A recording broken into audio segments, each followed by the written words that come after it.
सुखं शयना ये निजेपि नामानि विष्णो प्रवदन्ति मर्त्याः ये निश्चितं तन्मयतां गोविन्द दामोदरमाधवेति जिह्वे सदैवं सुन्दराणि नमामि कृष्णानि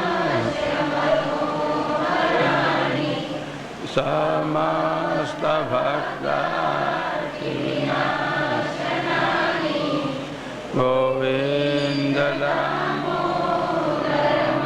दामोदरमाधवेति सुखावसाने इदमेव सारम् दुःखावसाने इदमेव केवलम् इहावसाने इदमेव ज्ञानम् गोविन्द दामोदरमाधवेति श्री कृष्ण राधा वरगोकुलेश गोपाल गोवर्धन जिह्वे विवस्वामृतमेतदेव गोविन्द दामोदरमाधवेति चिन्तासन्तानहन्तारो यत्पादाम्बुजरेणवः स्वीयानां तान्याचार्यान् प्रणमामि तदनुग्रहतो चन्दो सर्वदुर्गादिगो भवेत् वन्दे श्रीमद्वल्लभनन्दनं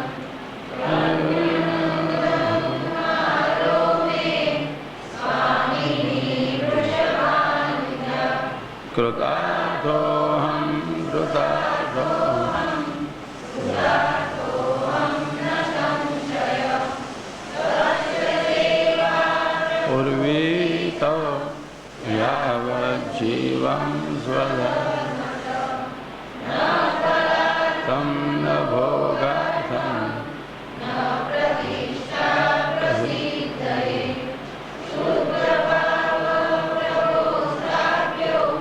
न चातुर्यं प्रयोजकम् अन्तर्यामी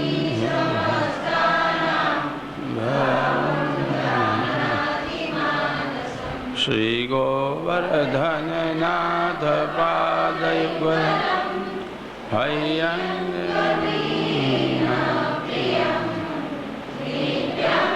श्री मथुराधिपं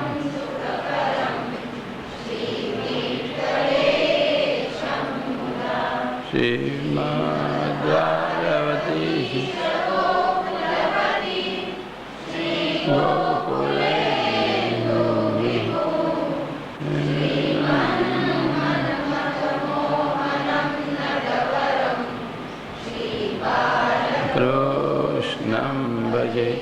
श्रीमद्वल्लभविठ्ठलो गिरिधरं गोविन्दरायाभिधं श्रीमद्बालकृष्णगोकुल श्रीगुणां तथा एवं श्रेयदुनायकं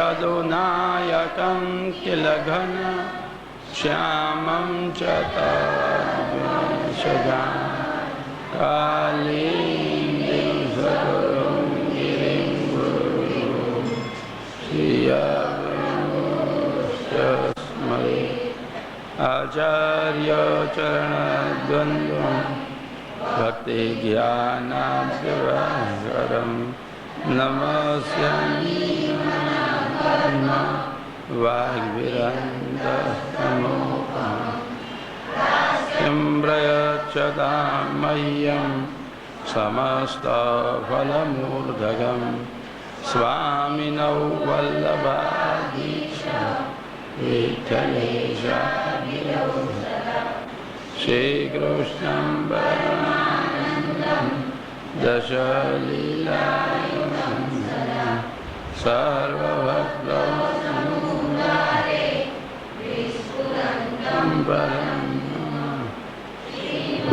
भगवतं नौमि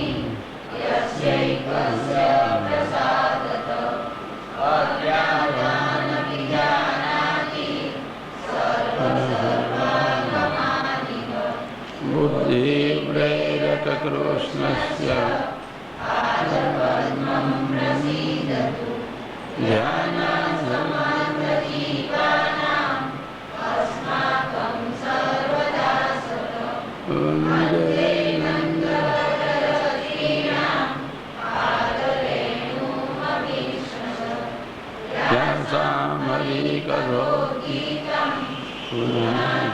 भुवनत्रयं सुलभ्य हृदि सर्वेषां श्रीगोपीजनवल्लभं गानं मुदा कुर्वे तस्य तुष्ट्यै स्वभावतः श्री गोवर्धननाथ की जय। 8 દિવસમાં જીવનમાં કેટલો ફેર પડે છે?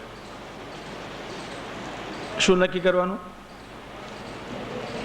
પોતાને જે દુઃખ છે એની વાતો ને એના વિચારો નહીં કરવાના, પણ એ દુઃખમાંય ભગવાને આપણને કેવા જાળવ્યા છે એને આ વાતો ને એના વિચારો કર્યા કરો. બોલો ભાઈ, આ સપ્તાહ કરી એવી આ સપ્તાહ કરવી છે તમારે?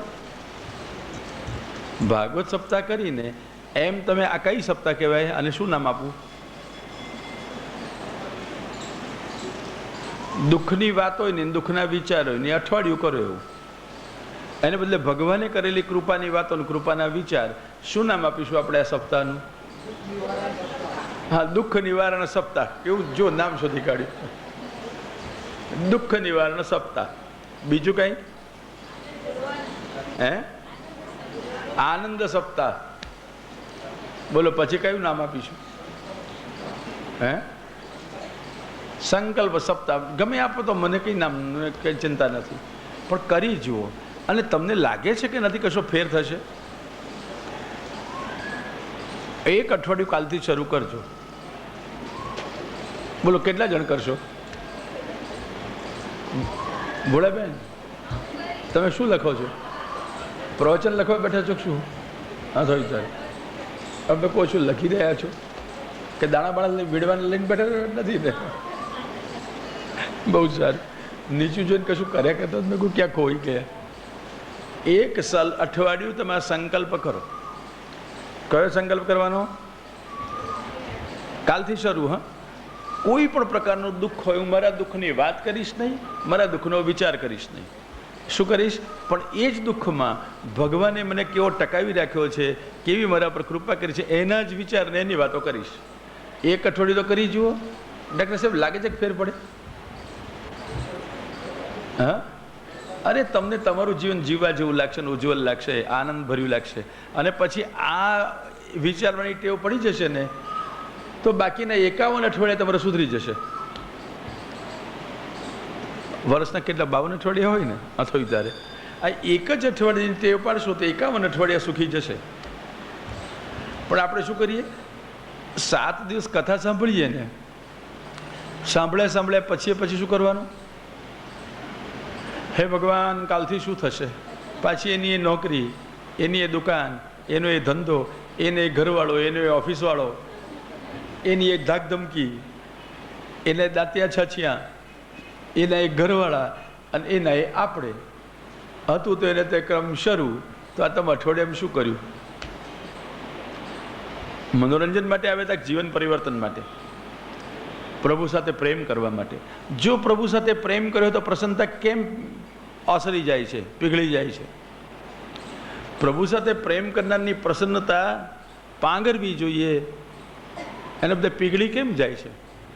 તમે જ વિચારજો, અત્યાર સુધીના અનુભવમાં પ્રસન્નતા આપણી પાંગરે છે કે પીગળે છે કે પીસાય છે? બેન શું અનુભવ છે? તમે નાના છો પણ સમજદાર લાગો છો. તમારો શું અનુભવ છે? આ બધા લોકોની, તમારી નહીં હો, તમારા બધા લોકોની, આજુબાજુવાળા, પોતાના, બીજાના, આ બધાની પ્રસન્નતા પાંગરતી દેખાય? પાંગરતી એટલે સમજો છો ને? વિકસતી, વધતી, પ્રસૃત થતી. પ્રસન્નતા બધાની પાંગરતી દેખાય છે કે પીગળતી દેખાય છે ઘટતી? એવું કેમ થતું હશે? તમને શું લાગે છે? ચિંતન કર્યું છે કોઈ દાડે આવું? એમ તો શા માટે આવું લાગે છે? તમે એમ નાના છો પણ ઘરડા જેવા છો. હા, એટલે વિચારોમાં સારું સમજી શકો છો. હા બેન, કહો છો ત્યારે. હા, શાથી અસંતોષ રહી ગયો? હા,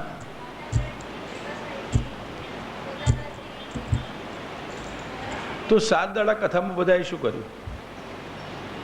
કશો ફેર ના પડ્યો. અને ફેર પડે તો હવે આનંદ લાગે છે? પછી એ ટકી રહેશે? હા, આ સમાપ્તિ સાચા અર્થમાં જ સમજજો કે 7 દાડામાં તમે ભગવાનને જે કંઈ સમજ્યા હો, જે કંઈ જાણ્યા અને માણ્યા હોય તમે, તો આ બાકીના 7 જ દિવસ પ્રયોગ કરજો, વધારે નહીં. કોઈ પણ પ્રકારનું પોતાનું દુઃખ હોય એની વાતો અને વિચારો ના કરશો.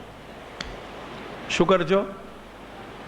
એ જ દુઃખમાં ભગવાને તમને કેવા ઊભા રાખ્યા, કેવા ટકાવી રાખ્યા, કેવી મદદ કરી, એનો વિચાર કરીને એ ગાયા કરો 1 અઠવાડિયા સુધી. બોલો કેટલા જણ વ્રત લેશો? તો પછી સમાપ્તિ શું એ દેખાશે.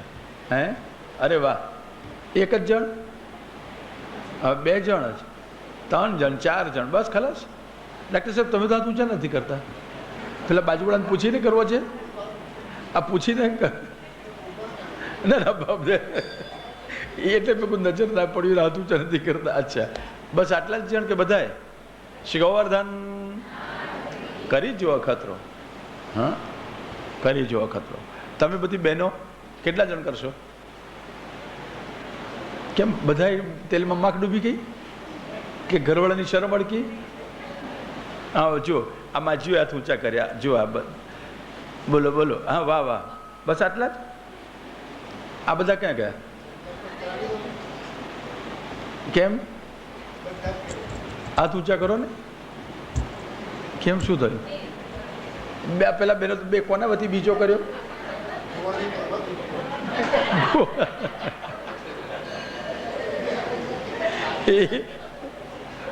કરી જુઓ આ ખતરો. સાચું કહું છું, તમે વિચારી જુઓ. આ ઉપાય તમને બતાવું છું, એટલો સરસ લાગશે. હા, એટલો સરસ લાગશે કે તમને લાગશે કે હવે જીવન જીવવા જેવું છે. હવે બધું દુઃખ જીરવાય છે. નકામ અત્યાર સુધી કચડાઈ મર્યા. હા, અને ભાગવતના બધા ભક્તોના જીવનમાંથી તો આટલું શીખજો ને યાર. કોઈ ભક્તે ભગવાન મળ્યા ત્યારે પોતાના દુઃખ ગાયેલા, બહુ દુઃખી થઈ ગયો હતો, બહુ ત્રાસ થઈ ગયો હતો, હે ભગવાન તમે આયા, બહુ સારું થયું. આયા એ સારું થયું જરૂર કદાચ કહ્યું, પણ તમારા વગર હું દુઃખી થઈ ગયો હતો, બહુ કચડાઈ ગયો, વહેલા આવવું હતું, બહુ ત્રાસ પડ્યો, આવું કશું બોલતા નથી. છે કે ભક્ત? તમે 7 દિવસમાં કથા તો પૂરી સાંભળી કે અધૂરી સાંભળી? પૂરી. કોઈ જગ્યાએ તમને આવું જોવા મળ્યું કે કોઈ દુઃખ રોદડા રડ્યા હોય? તો બધાને સંકલ્પ કરો છો ભાગવત પરિવારવાળાને, આ ભાગવત જીવવાનું 1 અઠવાડિયું. કેમ ભાગવતનો સાર બતાવું છું ને? હા, એક અઠવાડિયું જીવવાનો સંકલ્પ કરો. તમે લોકોએ ભાગવત સપ્તાહ તો બેસાડી, ભાગવત સાંભળ્યું, બહુ સારો મનોરથ કર્યો ખરું, પણ એના સમાપ્તિમાં પેલું ઉદ્યાપન કરવું પડે ખરું ને? ભાગવતની સમાપ્તિ કરે એને ઉદ્યાપન કરવું પડે. વિષ્ણુ સહસ્ત્ર પુરુષોત્તમ સૂક્તનો પાઠ અને ગ્રહસ્થ હોય તો હોમ કરવો પડે ખરું ને? તમે તમારા દુઃખોનો હોમ કરી દો. ના ના, દુઃખો તો તમારા શક્તિની નથી, વાત નથી હોમી દેવાય, પણ દુઃખોની વાતો અને દુઃખના વિચારોનો હોમ કરી દો. બોલો, બનશે કે નહીં બને? હોમ કરો. શેમાં હોમ કરજો? સાંભળેલી કથાના અગ્નિમાં. સાંભળેલી કથા એ આપણે માટે અગ્નિ, અને એમાં હોમ કરો. શેનો? દુઃખની વાતો અને દુઃખના વિચારો. એક વાત પણ દુઃખની કરશો નહીં, એક વિચાર દુઃખનો કરશો નહીં. એક અઠવાડિયા સુધી હોમ કરો. ઘણા લોકો દશમ સ્કંદનો હોમ કરે છે ને, કથા થઈ જાય પછી એક એક શ્લોક બોલતા જાય અને હોમ કરતા જાય, સ્વાહા સ્વાહા સ્વાહા. એમ તમારે શું બોલવું? હે સાંભળેલી કથાના અગ્નિ, આ મને આવેલો દુઃખનો વિચાર તને હોમું છું સ્વાહા. બીજું કશું ના સમજાય તો આ મારા વિચાર તને હોમી દીધા સ્વાહા. આવડશે? આવું કરવું છે કે છીએ તે ઠીક છે? રોદડા રડતા જ રહેવું છે? હે? દુઃખ જાય એના બધા પ્રયત્ન કરવા, દુઃખ માથામાં ચડી બેસે એના પ્રયત્નો તો કરવા કે નહીં કાઢવાનું? દુઃખ જવાના પ્રયત્નો તારા કે મારા કોઈના હાથની વાત ના હોય, પણ દુઃખના વિચારો ના આવે, દુઃખની વાતો ન થાય એના પ્રયત્નો જરૂર આપણે કરી શકીએ. આપણે અવળા લોકો દુઃખ દૂર કરવાનો પ્રયત્ન કરીએ છીએ, જે આપણા હાથની વાત નથી. કાલક્રમે આવે ને કાલક્રમે જાય, કર્મ પ્રમાણે આવે ને કર્મ પ્રમાણે જાય. મૂર્ખ છે આ લોકો, આવો પ્રયત્ન કરનારા, દુઃખ દૂર કરવાનો પ્રયત્ન કરનારા મૂર્ખ છે. લખી લે, લખ લખ લખ. આ વાક્ય લખવા જેવું છે. પોતાના દુઃખો દૂર કરવાનો પ્રયત્ન કરનારા લોકો મૂર્ખ છે. લખ. સુખ મેળવવાનો પ્રયત્ન કરનારા લોકો વધારે મૂર્ખ છે. ના, ગપ્પા નથી મારતો. લખી લે, લખી લે, લખ. દુઃખ દૂર કરવાના પ્રયત્ન કરનાર લોકો મૂર્ખ છે, સુખ મેળવવાનો પ્રયત્ન કરનાર લોકો વધારે મૂર્ખ છે. હું સાચું કહું છું આ. અને હું વ્યાસાસનથી બોલતો હું ત્યારે સમજો, હું ગપ્પા મારતો પણ પ્રમાણ હશે, એ પ્રભુ લઈ આવશે. ગપ્પા મરાવે જ નહીં, જવાબદારી એમની છે. પછી હું બોલું તો, કારણ કે બોલાવે ને એમનું રમકડું હોવું એમ બોલવાનું. મને જાતે કશું બોલતો નથી. તમને પ્રમાણ આપું. પહેલો સ્કંદ 5મો અધ્યાય ખોલો. આ તમારે રાસલીલા ના સંભળાય કહીને આ તમારા જીવનનો રાસ થશે ને ત્રાસ જશે. હા, કેમ? ખરી વાત કે નહીં? તમે રાસ સાંભળીને કશું રાસમાં દોડવાના નથી. અત્યારે તો જેને પોતાના જીવનમાં આનંદ નથી અને ભગવાન સાથે શું આનંદ અનુભવવાનો હતો?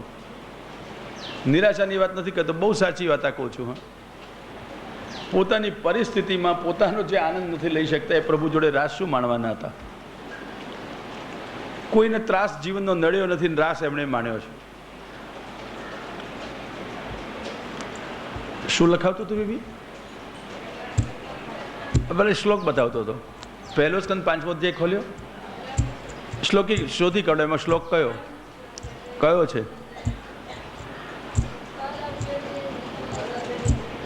તસ્યૈવ હેતો. મેં મૂર્ખ કેમ કહે, મહામૂર્ખ કેમ કહે એ પણ બતાવું અંદરથી. તસ્યૈવ હેતો પ્રયતેત કોવિદો ન લભ્યતે યદ ભ્રમતામ ઉપરી અધ તલ્લભ્યતે દુઃખવદન્યત સુખમ કાલેન સર્વત્ર ગભીર રંહસા. જરૂર પડતા શ્લોક મોડે કરી દેજો. તસ્યૈવ હેતો પ્રયતેત કોવિદઃ. તે કારણ માટે સમજુ માણસ, ડાયો માણસ પ્રયત્ન કરે, જે પાતાલથી લઈને બ્રહ્મલોક સુધીમાં ભટકતા કર્મ પ્રમાણે કાલક્રમે મળતું નથી, એને માટે પ્રયત્ન કરો. તલ્લભ્યતે, તે તો પ્રાપ્ત થાય છે. શું? દુઃખવદ અન્યત સુખમ, દુઃખની જેમ બીજાથી સુખ પ્રાપ્ત થાય છે. શેનાથી? પોતાના કર્મોથી. પણ કેવા? કાલક્રમે. સમય આવશે, કર્મો હશે તો સુખ મળશે. સમય આવશે, કર્મો હશે તો સુખ મળશે, કર્મો હશે તો દુઃખ મળશે. સમય થશે, કર્મ હશે, પૂરા થયેલા ભોગવાઈ ગયેલા તો સુખ જશે અને દુઃખ પણ જશે. જેમ દુઃખ માગતા નથી ને આવે છે ને, અને સુખ ઈચ્છતા નથી તો જાય છે ને, એમ ધીરજ રાખજો, નિશ્ચિત સમજજો. ઈચ્છશો નહીં તો પણ દુઃખ જવાનું જ છે, સુખ આવવાનું જ છે. અને સુખ જવાનું જ છે અને દુઃખ આવવાનું જ છે, નિશ્ચિત છે. આમાં કશો ફેરફાર તમે કરવાના નથી. આ કાલ અને કર્મ એનો ક્રમ ચાલ્યા કરે. અને એટલા માટે ભાઈ, તમે નહીં મથો તો એ સુખ મળવાનું છે. સમય થશે અને તમારા કર્મ છે, સુખ મળવાનું જ છે. સમય થશે, દુઃખ જવાનું જ છે. કર્મ પૂરા થશે, સમય થશે, દુઃખ ભોગવાઈ જશે. ત્યારે દયા માણસે પ્રયત્ન શેને માટે કરવો? જે મળતું નથી, આમ ભટકતા કર્મથી અકાલના પ્રવાહ. શું છે એવું? ભગવાનમાં પ્રેમ અને ભગવાન, એને માટે પ્રયત્ન કરો. તસ્ય એવ હેતો, તે જ હેતુથી પ્રયત્ન કરો. પણ હા, આવો પ્રયત્ન કોણ કરે? કોવિદ. કોવિદ એટલે શું? કોવિડ પરીક્ષા જેણે આપી હોય ને, પેલી હિન્દીવાળી, તે કોવિદ નહીં. અહીંયા કોવિદ એટલે, અરે કોવિદ છે, કોઈક નહીં. કોવિદા એટલે, કોવિદ એટલે હા, બુદ્ધિમાન. કોવિદ એટલે બુદ્ધિવાળો, નિપુણ, સમજુ. હા, કોવિદ એટલે બુદ્ધિમાન. તો જે નથી મળવાનું એને માટે મથે, નામ બુદ્ધિવાળો.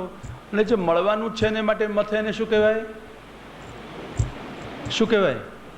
મૂર્ખ. લો, હવે મેં મૂર્ખ કહ્યા તે બરાબર કહ્યા છે ને?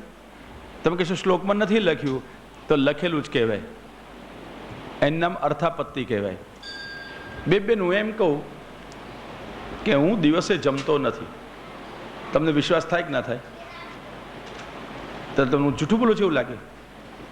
પણ અક્કલ તો ભગવાન આપી છે ને, એટલે વિચાર તો આવે કે ભાઈ આ કહે છે કે હું દિવસે નથી જમતો, જૂઠું ના બોલે. એ દિવસે નથી જમતા, પણ ન જમતા તો શરીર આવું રહે નહીં, એટલે રાત્રે તો જમતા જ હશે. દિવસે નથી જમતા એમની વાત સાચી, પણ તમે શું તાર્યું?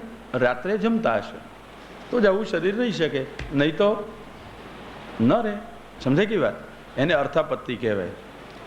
પછી એના બે પ્રકાર હોય, શ્રુતાર્થાપત્તિ, દ્રષ્ટાર્થાપત્તિ. પણ આ તારવેલો અર્થ કહેવાય. સમજાયું? એમ કોવિદઃ શબ્દ દેખાયો, ડાયો માણસ ભગવાન માટે મથે કે ભગવાનની ભક્તિ માટે મથે, સુખ દુઃખ માટે ન મથે. તો હવે સુખ દુઃખ માટે મથે ને શું કહેવાય? અર્થાપત્તિથી વિચારો. શું કહેવાય? મૂર્ખ કહેવાય. તો દુઃખ દૂર કરવા મથે નામ મૂર્ખ, અને સુખ મેળવવા મથે નામ મહામૂર્ખ. હું નથી કહેતો, ભાગવતકાર કહે છે. તમે રહસ્ય વિચારો શ્લોકનું તોય દેખાશે. હવે ગળે ઉતરી વાત. બોલો, ત્યારે તમારે દુઃખ દૂર કરવું છે કે સુખ મેળવવું છે? અર્થાત મૂર્ખ થવું છે કે મહામૂર્ખ રહેવું છે? આ શું છે?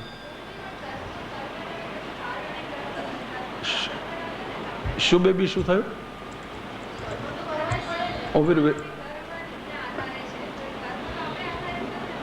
હા હા, બહુ સારું બેટા, ડાઈ છોકરી છે. સાંભળ, એમ એવું થાય, કાલ અને કર્મમાંથી કાલ આપણને વશ નથી, પણ કર્મ આપણે કરેલા ભોગવીએ. તો સારા કર્મ કરવા ને. હા, પણ એક વાત છે, તમે સારા કર્મ કરો ને એનું કોઈ તરત ફલ ના મળી જાય બેટા. તમે અત્યારે જે સુખ કે દુઃખ ભોગવો છો એ પ્રારબ્ધનું પરિણામ છે. કર્મ પ્રાયઃ 3 પ્રકારના છે: સંચિત, ક્રિયમાણ અને પ્રારબ્ધ. જે કર્મો યુગ યુગાંતરથી જન્મ જન્મથી ભેગા થયા, બેંકના બેલેન્સ જેવા, એનું નામ સંચિત. અને બેંકમાંથી થોડાક પૈસા ખપ પડે અને ઉપાડી લાવ્યા વાપરવા માટે, એ વાપરવા શરૂ કર્યા. એમ ભગવાનની સંમતિથી આ જન્મે થોડાક કર્મો ભોગવવા લઈને આવ્યા, એનું નામ પ્રારબ્ધ. શેમાંથી લાવવાના? પેલા સંચિતમાંથી. મળે ભગવદ ઈચ્છાથી જ, પણ બેંકવાળાની પરવાની વગર આપણા જ પૈસા હોય તો ઉપાડાય નહીં. સમજી ગયા ને? એમ સંચિત કર્મ આપણા જ હોય પણ ભગવાનની પરવાનગી વગર કશું ઉપાડાય નહીં, વપરાય નહીં. બીજું, બેંકના પૈસા થોડા વાપરતાય જઈએ ને થોડા નવા કમાતાય જઈએ, એમ નવું કર્મ થતું એ જાય, જૂનું પેલું સંચિતવાળું પ્રારબ્ધ થઈને આવેલું વપરાતું જાય. પાછું સંચિત પેલું ક્રિયમાણ એને કહેવાય, અને ક્રિયમાણ કર્મ પાછું કરતાય રહીએ અને થોડું વધે તો બેંકમાં પાછું જમાઈ કરે, એ સંચિતમાં જાય. ક્રમ આવો ચાલ્યા કરે. હવે સમજાવ્યું બેન? કર્મ તો તમારા છે પણ સ્વતંત્રતા તમારી નથી ભોગવવાની. એટલે તમે જે પ્રારબ્ધ તરીકે લઈને આવ્યા છો ને, એ તો ભોગવે જ છૂટકો. તમે ક્રિયમાણ કર્મથી પ્રારબ્ધમાં કાંઈ ફેરફાર ન કરી શકો. પ્રારબ્ધ પરિવર્તન તો કેવલ પ્રભુ કરે તો થાય, બાકી કશું ના થાય. એટલે જે કંઈ પ્રારબ્ધમાં પ્રભુએ ભોગવવા સંમત રાખ્યા છે આપણા કર્મો, ભોગવે જ છૂટકો, સુખ હોય કે દુઃખ હોય. પછી હવે રોદડા રડવાથી શું ફાયદો તમારા દુઃખોના, અને સુખોના ગાણા ગાવાથી એ શું ફાયદો થવાનો છે? જે છે તે નિશ્ચિત થવાનું છે.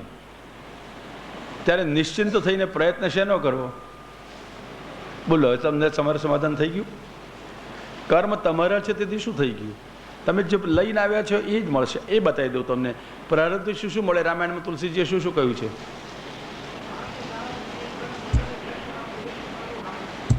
લો, એને અર્થ કે પ્રારબ્ધથી મળે છે ને. પ્રારબ્ધ મંજૂર શું શું? હાનિ લાભ, જીવ અને મરણ, યશ અપયશ, શરીર વિદ્યા, સંબંધ. આ બધું શેનાથી મળે? ભગવાનને હાથ છે, પ્રારબ્ધમાં છે, લઈને આવ્યા છે, કશો ફેરફાર નહીં થાય. લો બેબી બેન, હવે તમને શાંતિ થઈ ગઈ કે પ્રશ્નો છે કશું? હવે ને બહુ સારું પૂછ્યું બેટા.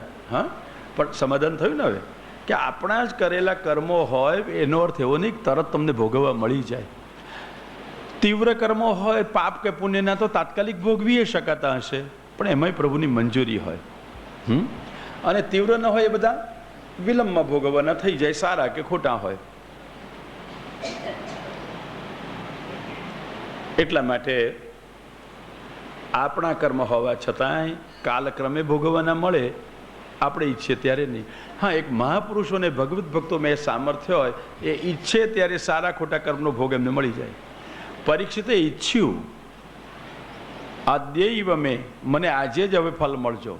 પેલો ઋષિના ગળામાં સાપ ભરાવીને આવ્યો, હસ્તિનાપુરમાં રડવા માંડ્યું, શોચ થવા માંડ્યો, પશ્ચાતાપ.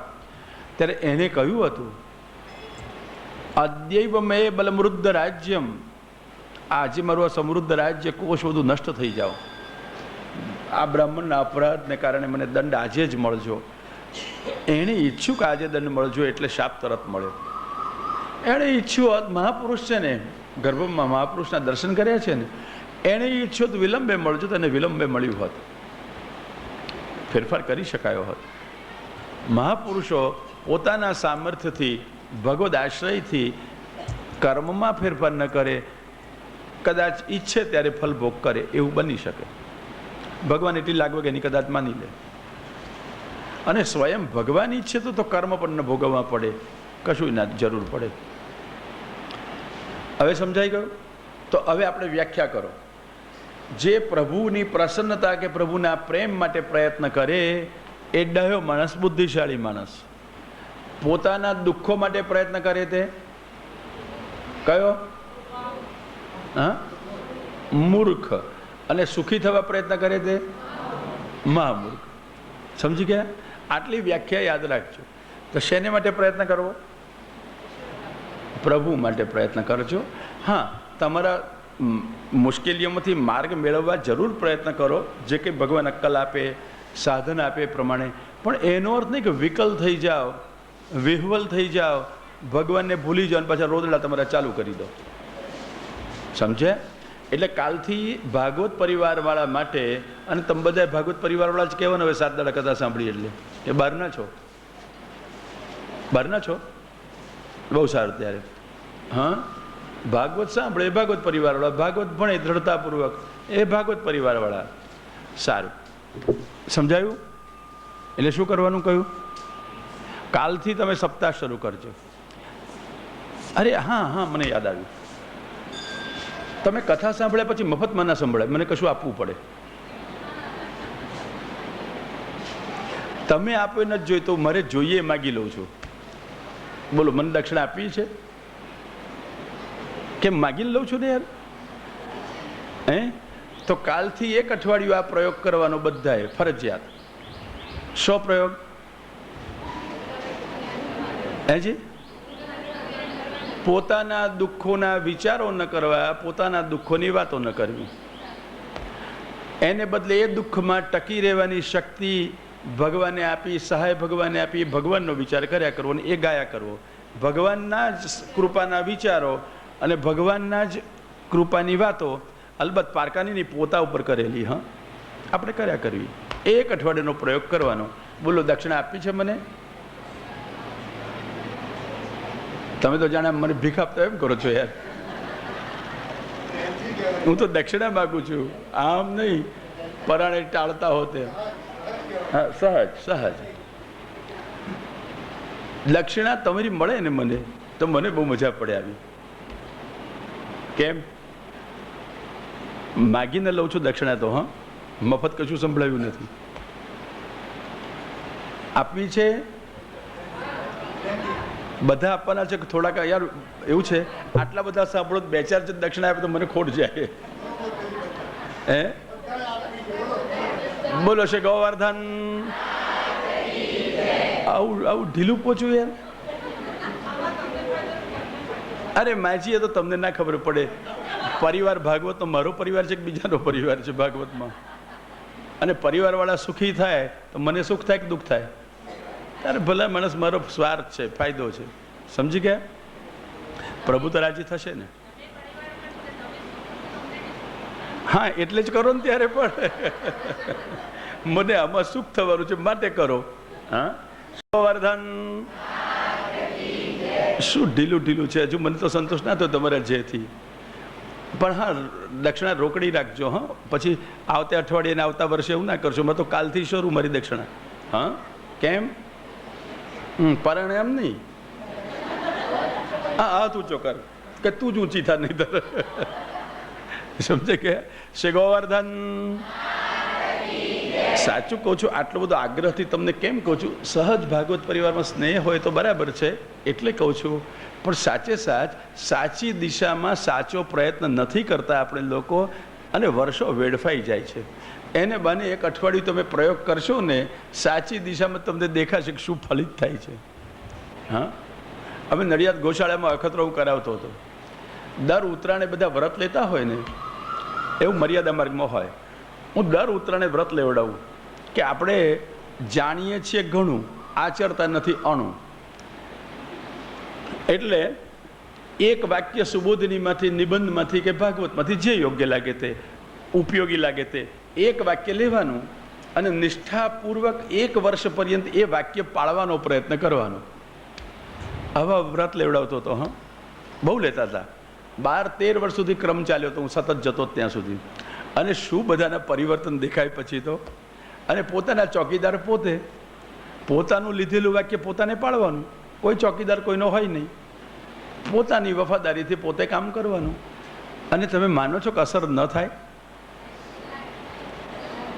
હા, જબરજસ્ત અસર થતી હતી. હા, આજે પાછું બહુ વર્ષે મને તાજું થયું. હા, એટલે તમે બધા ગોવાળિયાને પણ કૃષ્ણ શું કર્યું? પર્વતની નીચે લાવ્યા.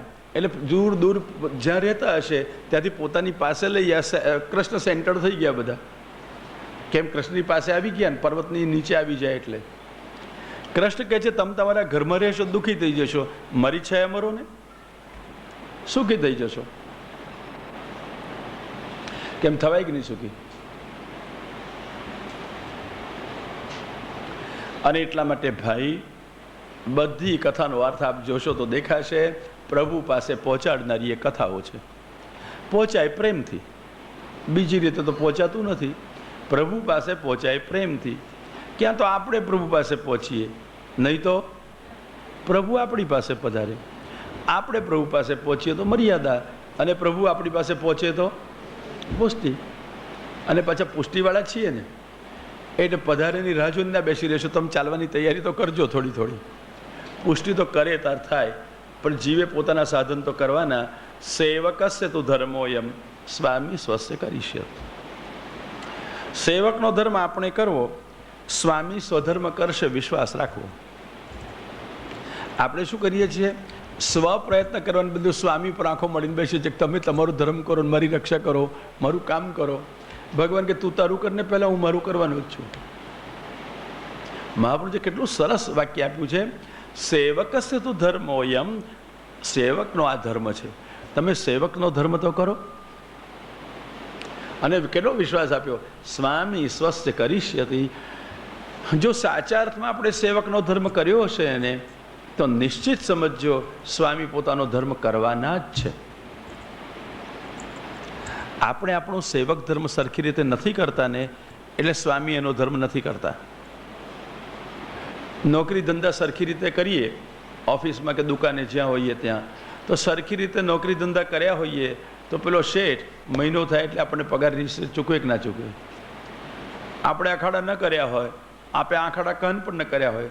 લોકો કામમાં બે કામ બહુ કરતા હોય, એક અખાડા અને એક આખાડા કાન. અખાડા એટલે સમજ્યા? જાત જાતના બહાનાથી કામ ટાળવાનું.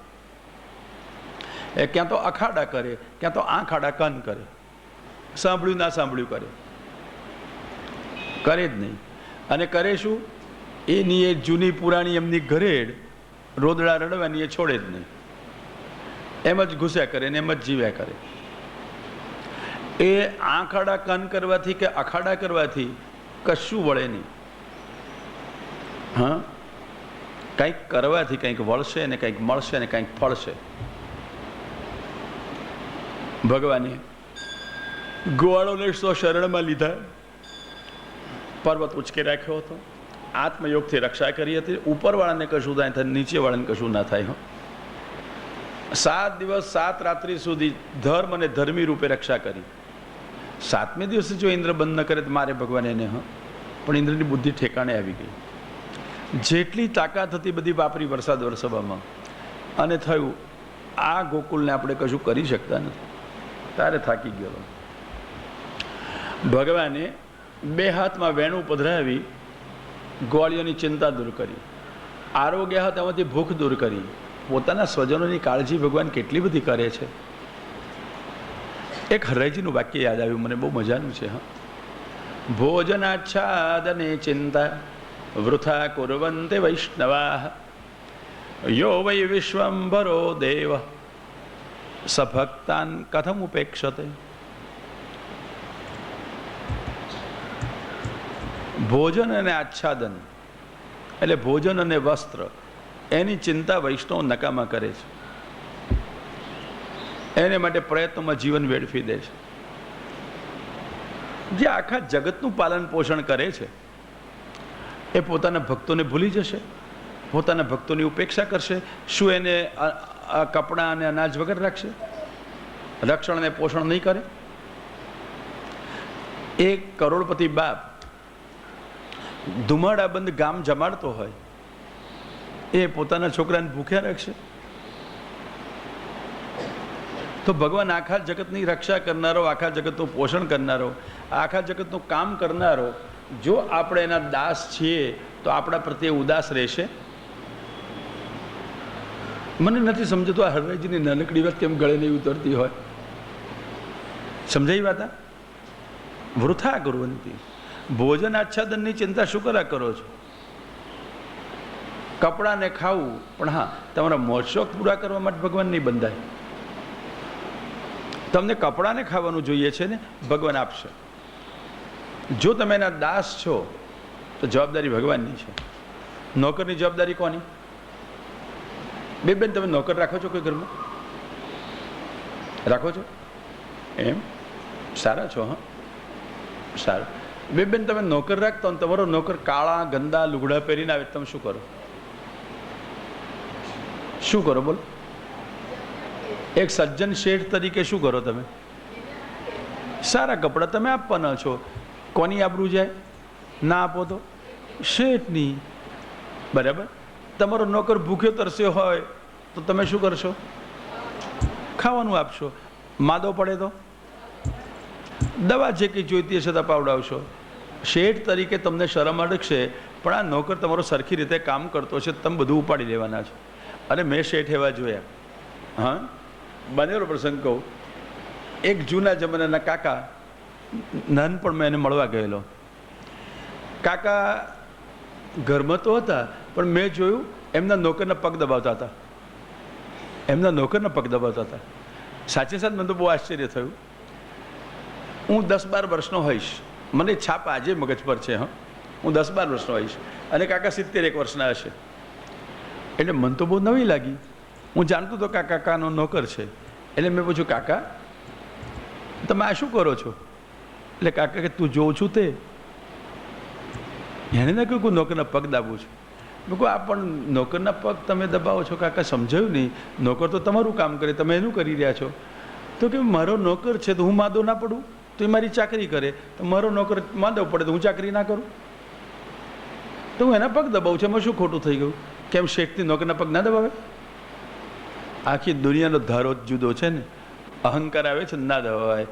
આ બિચારો સાચું સમજતો તો શેઠ, એ નોકરના પગ દબાવતો તો મેં નજરે જોયેલું. કહું છું આપને, આજના શેઠો કદાચ કરે કે નહીં પ્રશ્ન છે, કારણ કે શેઠાઈનો અહંકાર બહુ હોય ખરું. પણ મેં આ કાકાને નજરે જોયા છે.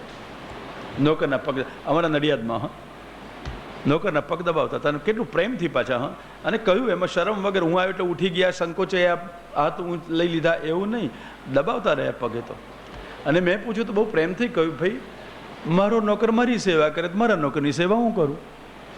હું માદો તે પગ દબાવતો તો એવો માદો પડે તો હું પગ દબાવું છું. કેટલા જણ આવું કરનાર મળે સમાજમાં? શું વાત છે? કંઈ નહીં. આ સાચા અર્થમાં સ્વામી સેવક ધર્મ કહેવાય. નોકર શેઠ ધર્મ તો આજકાલ બહુ દેખાય છે. સ્વામી સેવક ધર્મ બહુ ઓછા ચાલે છે. તો ધ્યાન રાખજો, આપણે આપણા નોકરને ઉજળા લુગડા પહેરાયા આપણી આબરૂ માટે, ખરું. આપણા નોકરને આપણે સાજો તાજો ખવડાવીને રાખ્યો આપણા સ્વાર્થ માટે. સાજો રહે તો કામ કરતો રહે. માદો પડે તો સારવાર કરી આપણા સ્વાર્થ માટે, આપણી આબરૂ માટે. તો આપણો સ્વામી એની આબરૂ માટે, એની સેવા માટે આપણા ખાવા પીવાની ચિંતા, લુગડાની ચિંતા, સાજા રહેવાની ચિંતા કરે કે ના કરે? ના કરે. સારું, એ સજ્જન સ્વામી છે કે દુર્જન સ્વામી છે? સજ્જન છે કે બહુ સજ્જન છે? બહુ સજ્જન છે. તો તમને એની સજ્જનતામાં વિશ્વાસ રહે છે માટે હરજી કે શું કરો નકામી ચિંતા કરો છો યાર. તમને પેટ પૂરતું ખાવાનું આપશે અને પહેરવા પૂરતા લુગડા આપશે. હા, તમને એર કન્ડિશન આપશે એવી શરત એની નથી. હા, તમે એને હવે મહત્વના નોકર થઈ જશો તો એવું આપશે. કેમ? તો એ જવાબદાર રાખશે. કોઈ શેઠ પોતાના મેનેજર, કોઈ શેઠ મોટી કરોડોની ફેક્ટરી ચલાવતો હોય તો એના પટાવાળાને જે અપાતું હોય પટાવાળાને આપે, મેનેજરને અપાતું હોય તે આપે કે નહીં? મેનેજરને પણ સગવડો બધી શેઠ છે અને મેનેજર સગવડ ના આપે તો શેઠ નહીં આપણું જાય પછી એમાંય. હા, સમજાય છે આ બધી વાતો? એમ જો આપણે સાચા અર્થમાં સેવક અસ્તિત્વ ધર્મ હોય, એમ આ સેવકનો ધર્મ છે સાચા અર્થમાં કર્યો હોય તો સ્વામી સ્વસ્ય કરીષ્યતિ. તમને રોટલા આપશે, તમને કપડાં આપશે, તમારી રક્ષા કરશે. આ જવાબદારી કોની છે? સ્વામીની છે. અને નહીં કરો તો આબરૂ કોની જાય? કોની જાય? સેવકની કે સ્વામીની? સ્વામીની. પોતાની સામે જોઈને કરશે આટલું તો બોલો. પછી નિરાંત રહે છે કે નહીં આ વિચારો? તો પણ નિરાંત રાખવા ટેવાયા હઈએ તો રહે ને. બાકી તમે કહો છો બધી વાત સાચી મહારાજ, કથામાં સાંભળીએ છીએ, પણ બહાર જઈને પાછા હતા તેના તે. તો વર્ષો સુધી ભણીએ ભાગવત, પછી મેળવ્યું શું જીવનમાં? જો એની એક ઘરેડમાંથી બહાર ના નીકળવાના હોઈએ તો. હરાજનો શ્લોક યાદ રહેશે, ચિંતા અડધી ઓછી થઈ જશે આ તમારી કમાવાની. હા, કઈ?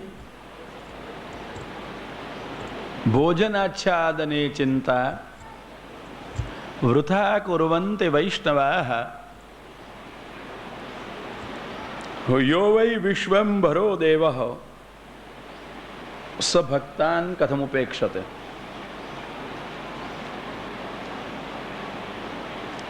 જે વિશ્વનું પૂરું કરનારો, ભરણ પોષણ કરનારો દેવ છે, એને 2, 4, 5, 10, 15 પોતાના ભક્તો શું ભારે પડવાના હતા? પોતાના નિજજનોને કેમ એ ભૂલી જાય? ગોવાળોની રક્ષા કરી, એમાં થોડો ઉપકાર કર્યો હતો. સોયમ મે વ્રતાહિત. ગોવાળની રક્ષા આત્મયોગથી કરી, પર્વત પણ ઉચક્યો, અને ભગવાન શું બોલ્યા? આ તો મારું વ્રત છે, મેં કંઈ ઉપકાર નથી કર્યો, મેં મારું કામ કર્યું છે, મેં મારું વ્રત પાળ્યું. મારા ભક્તો પર ઉપકાર નથી કર્યો, મેં મારું વ્રત પાળ્યું છે. ભગવાન આવું કે હ ભક્તાન કથમ ઉપેક્ષતે.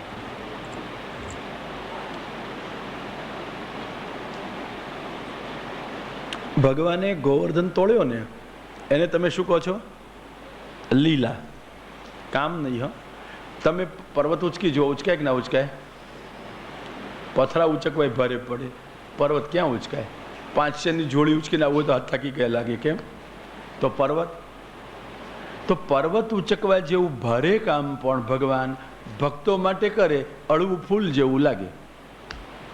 આનું નામ લીલા. ભક્તોનું કામ ભારે ભારે કરી લે, ઉપાડી લે ભગવાન, પર્વત ઉચકવા જેવું કામ કરી લે, અને છતાં ભગવાનને કેવું લાગે? અળવું ફૂલ. છત્રાકમ ઇવ બાલક. કેવી રીતે પર્વત ઉચક્યો હતો? નાનું છોકરું બિલાડીનો ટોપ હાથમાં ઉચકી લે તેમ. બિલાડીનો ટોપ ખબર છે ને આપને? લીલી દાળની ધોળો શંકુ, આટલા આટલા નાના થાય, બસ ચોમાસામાં ખાસ ઉગડી નીકળે ઉકરડા જેવા ભાગમાં. હવે બિલાડીનો ટોપ ઉચકતા કેટલો શ્રમ?